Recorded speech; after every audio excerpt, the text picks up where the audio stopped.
మీరు ఆధార్ కార్డ్‌లో అడ్రస్‌ని అప్డేట్ చేయాలనుకుంటే ఈ వీడియో పూర్తిగా చూడండి. ఇట్లా క్రోమ్ ఓపెన్ చేసి ఇందులో ఆధార్ కార్డ్ అప్డేట్ అని కొట్టండి. కొడితే మీకు ఈ విధంగా యూఐడిఏ అని ఒక వెబ్సైట్ ఓపెన్ అవుతుంది. దాని మీద క్లిక్ చేయండి.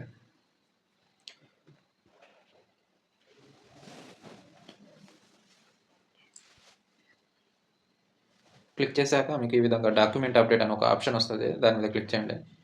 క్లిక్ చేసిన తర్వాత మీరు అంటే యూజ్ ఏమైనా యాప్ ద్వారా చేసుకుంటే ఇది క్లిక్ చేయాల్సి వస్తుంది. మీరు నెట్లోనే డైరెక్ట్ క్రోమ్లోనే చేసుకుందాం అనుకుంటే మాత్రం కంటిన్యూ ఇన్ వెబ్ అని కొట్టండి.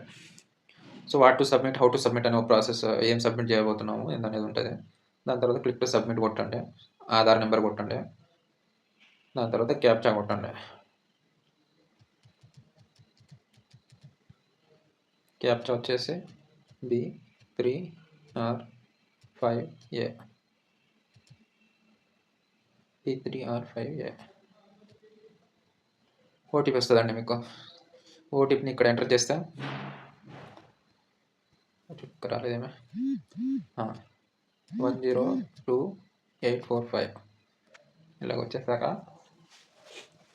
మళ్ళీ ఏదో ఆప్షన్ అడుగుతుంది కంటిన్యూ ఇన్ వెబ్ అని. ఇది క్లిక్ చేయండి.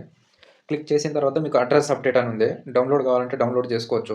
ఒక పీవీసీ కార్డ్ అని ఉంటుంది. దీంట్లో ఆర్డర్ కూడా చేసుకోవచ్చు. 50 రూపీస్ ఛార్జ్ చేస్తారు. డాక్యుమెంట్స్ ఇంకేమైనా అప్డేట్ చేయించుకోవాలనుకుంటే అన్ని ఆప్షన్స్ దీంట్లో వస్తాయండి. ఆఫ్లైన్ కేవైసీ కూడా ఉంది. సో మనం అడ్రస్ గురించి చెప్తున్నాం కాబట్టి అడ్రస్ అప్డేట్ మీద కొట్టండి.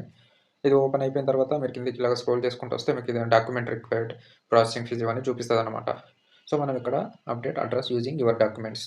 సో మీ పేరు ఇక్కడ అడ్రస్ మీద క్లిక్ చేస్తే ప్రొసీడ్ టు అడ్రస్. దీన్ని మీరు ఎడిట్ చేసుకోవచ్చు అండి. మీ అడ్రస్ ఏదైతే ఉంటుందో అది మీరు ఇట్లా క్లిక్ చేసుకోవచ్చు. లాంగ్వేజ్ సెట్టింగ్ కూడా చేసుకోవచ్చు ఇక్కడ మీరు ఏ లాంగ్వేజ్లో కావాలనేది. రెసిడెన్షియల్ ప్రూఫ్ అయితే పక్కాగా ఏదో ఒకటి పెట్టాలండి.